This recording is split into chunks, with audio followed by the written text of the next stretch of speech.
حط ايديه التنتين على اثداء التنين اليمين والشمال وحركهم بشكل دائري وقال لي بيوجعوكي؟ قلت له لا. كنت اقول لهم مجرد ما بتستخدموا كلمة مسكين منكم ورا، انا لا بدي ترضوني ولا بدي فنجان القهوة.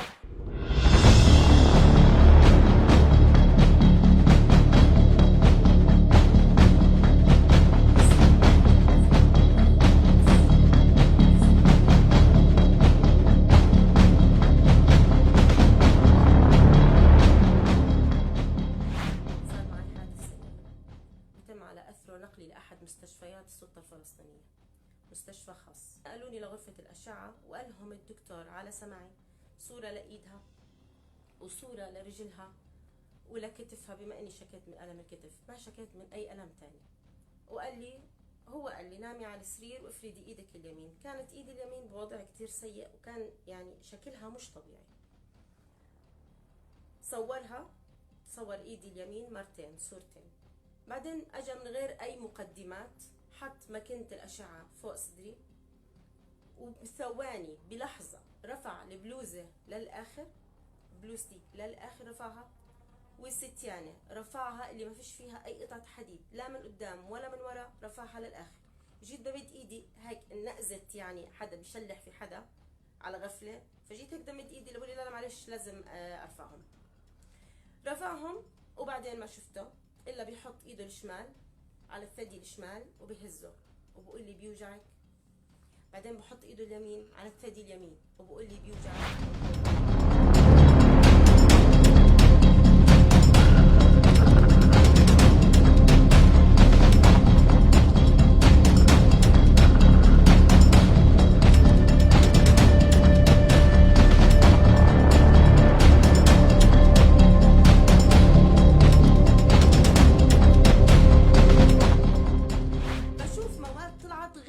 اللي مفروض تطلع، بسمع عن اشياء طلعت غير اللي مفروض يطلع، ما بعرف شو اللي عم بيطلع. يعني انا شفت كاميرا وصلت للتحقيق ما لهاش اي قيمة بالمقارنة بالكاميرا اللي انا طلعت فيها بعدل فيها ملابسي وبستر فيها حالي، واللي لهلا ما سمعت عن هاي الكاميرا حدا طلعها.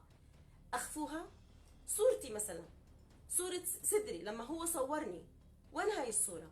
او هل الصور انمسحت عبال ما اجت لجنة التحقيق؟ فعلا يوم 27/3 كان في لجنة تحقيق. لجنة التحقيق خبروني قبل بأسبوع انه في لجنة من وزارة الصحة الفلسطينية، واللجنة وين كان موقعها؟ تخيلوا وين؟ في المستشفى. بدل ما تكون اللجنة معمولة في مكان محايد،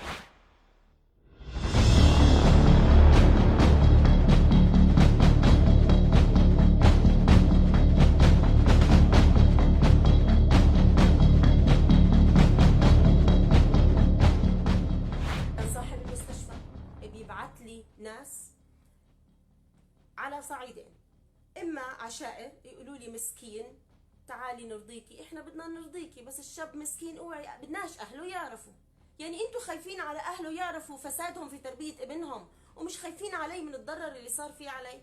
طول اللقاء كان التحقيق قاسي جدا، كان التحقيق في ضغط وكان كتير معنف، وطول الوقت وانا احاول اكون يعني هادية عشان ما اضيعش حقي، وحسيت انه في اكتر من فرصة كان ممكن فيها ينضغط علي عشان انسحب.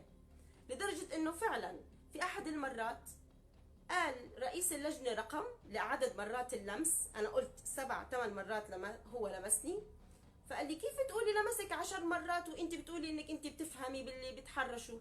قلت له انا ما قلت 10. قال لي لا قلتي 10. اجى واحد من جنبه قال قلتي 10. لولا الدكتورة اللي موجودة باللجنة قالت لا، هي قالت من 7 ل 8 هي مكتوبة.